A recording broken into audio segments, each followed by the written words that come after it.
sir. Dapat kasi pinapasok dito. Ayan sir, sabi kayo sir. Nasa loob sila, mayroon silang ano sa loob, appointment. Team leader po. Team leader. Tropa daw yung may-ari, tropa. Pero alam mo sir na bawal dito sir. Oo, sinabi na namin. Sabi, tinuro ka namin sa SM eh. Oo yun sir, bayaan nyo na. At hindi naman tropa-tropa yan na nilang gisnan, ang kinagisnan nilang dati, pwede tayo magparada kung saan tahan. Yan ang ating team leader, Sir Mendoza. Thank you po. Sir, mabuhay ka. Mabuhay ka rin, God bless. Iyo, salamat.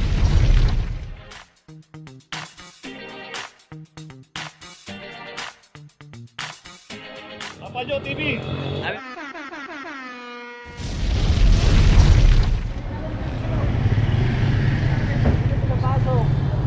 Oh, sir. Dapat kasi pinapasok dito sa.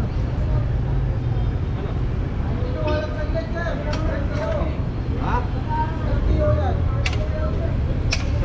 Taga LTO raw. Okay, taga LTO raw to, yung may-ari. Kaso wala po yung driver. So dito alam naman nila kahit yung gwardiya dito sa loob ng kondo. So dapat pinapasok na lang nila doon sa loob. Ayan sir, sabi kayo sir. Nasa loob sila, mayroon silang ano sa loob, appointment. Team leader po. Team leader na. Tropa nila may-ari yan. Bilin sa amin, appointment sa loob. Tropa daw yung may-ari, tropa. Ang ano sa loob na...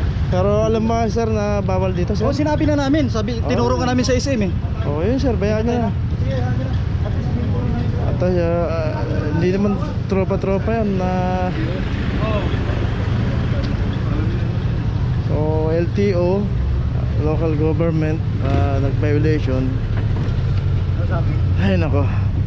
So yun, may notice at meron na rin clamp yung Honda City na taga LTO daw, sabi ng gwardiya ng kondo.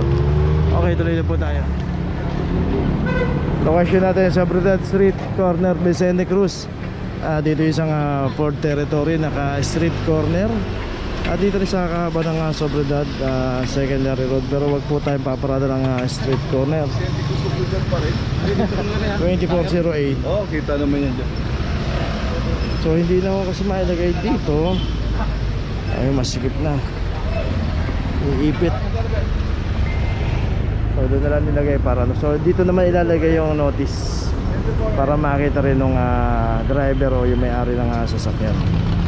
So dito wag po tayong paparada ng mga street corner kasi pag nadaanan po ng clamping operation to, kasama po sa kinaklamp yan. Okay, for territory may notice na, tuloy na po tayo. Okay, location natin Vicente Cruz, corner Arevalo. At dito isang bios ang naklam dito, walang driver, for number 2342. At dito nga dyan yung signage na no parking, clamping zone, pero dito pa rin pong puwara tayo sa bios. At ito meron na rin notice. Tuloy na po tayo.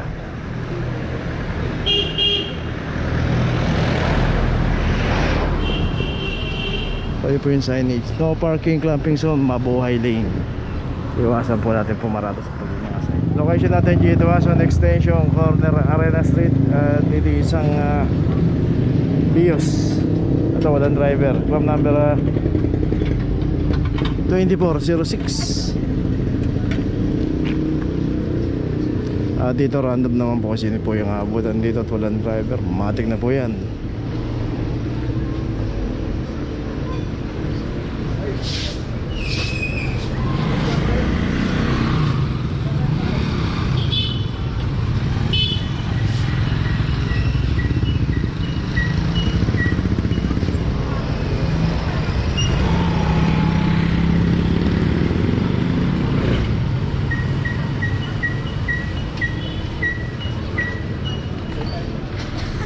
Okay, saka yung ibang sasakyan pa rin dito, puntahan din natin.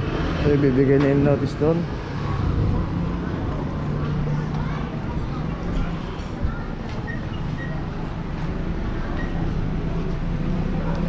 Dito yung isang Mirage.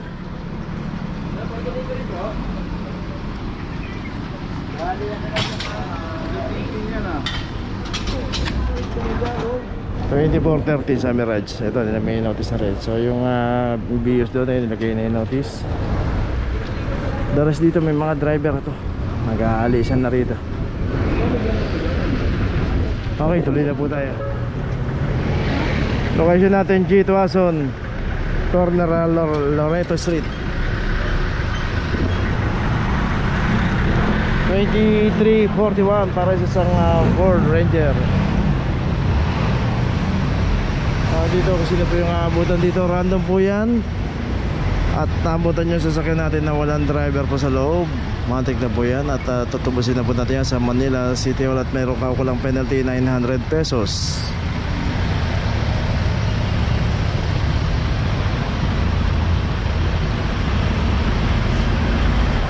Okay, ito may notice na yung Ranger. Tuloy na po tayo. Okay, dito ngayon tayo sa Galicia Street, corner Loyola Street. At dito may isang Toyota Hilux Galicia, corner Loyola. At dito naman sa kahaba ng Galicia, pay parking po ito. At ito may isang Hilux hindi raw nagbayad ng parking. From number 2412. Hindi po nagbayad ng parking.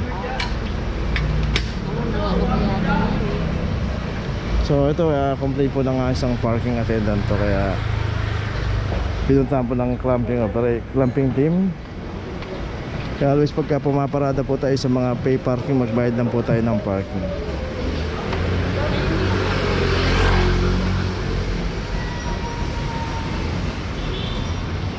So may mga ticket dito yung nakaparada. Ano dapat gawin ba?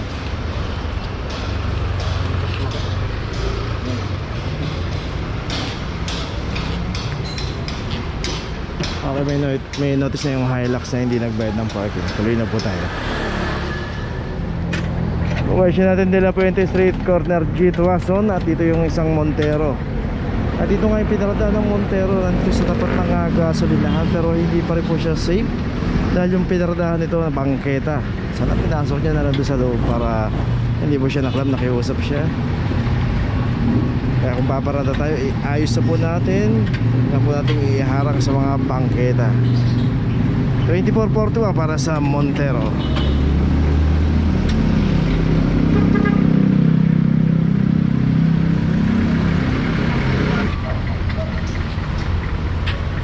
Okay, may notice na itong Montero. Tuloy na po tayo. Location natin, Dapitang corner Marsan Street, in between ng De La Puente Street. Dito naman yung isang Toyota Altis. Ito nakaparada sa bangketa. 2409. At yung makita natin, no parking, clamping sa Mabuhay Lane. At dito naman kung nakapasok siya bandaro sa sinagad niya doon sana para hindi po naklamp. 2409. Sir, sa likod. Tawagin ko ba? Huwag ka sir, nakaklam na. So yun nga, no, nasa likod. Kaso yung pagparada po kasi dapat inayos muna natin. Ganyan po sa clamping. Pagka hindi po nakaayos yung parada natin, na kinaklam po talaga kaagad yan. Okay, may notice na itong Altis. Tuloy na po tayo. Location natin G. Tuason Extension, corner Santa Teresita. At dito isang Nissan MB350.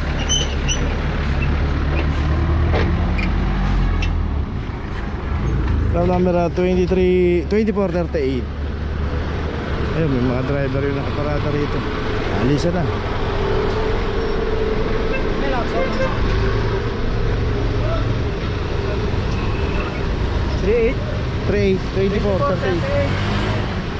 At dito random naman po yung operation. Pagka sino po yung nabutan dito at walang driver, matik na po yan.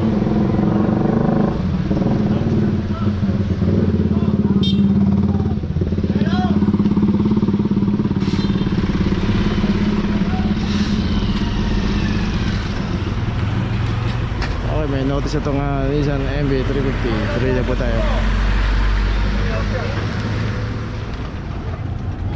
Yeah. Location natin Piña Street, corner Mindanao Street. Dito yung isang Toyota Vios. Dito rin sa kahabaan ng Piña. Bawal pong pumarada rito. At mismong barangay po yung nagpapatupad dito na zero obstruction.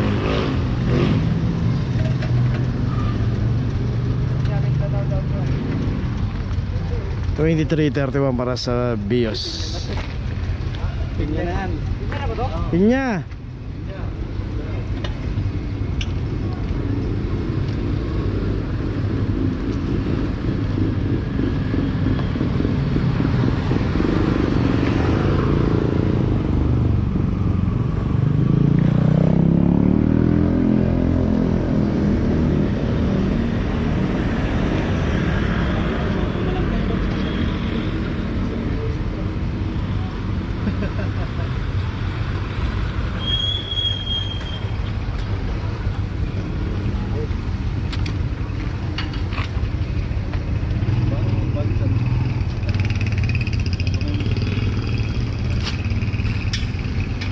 Okay, may notice na itong Vios. Tuloy na po tayo. Okay, nandito na ngayon tayo sa opisina ng clamping sa impounding dito sa Central. Dito na po nagtatapos ang ating vlog. Maraming salamat po sa mga subscriber, sa mga viewers, sa mga napadaan po sa ating channel. Maraming salamat po sa mga suporta nyo. Sa mga hindi pa po nakakapag-subscribe, subscribe na po tayo mga kabayan. Maraming salamat po. Mabuhay!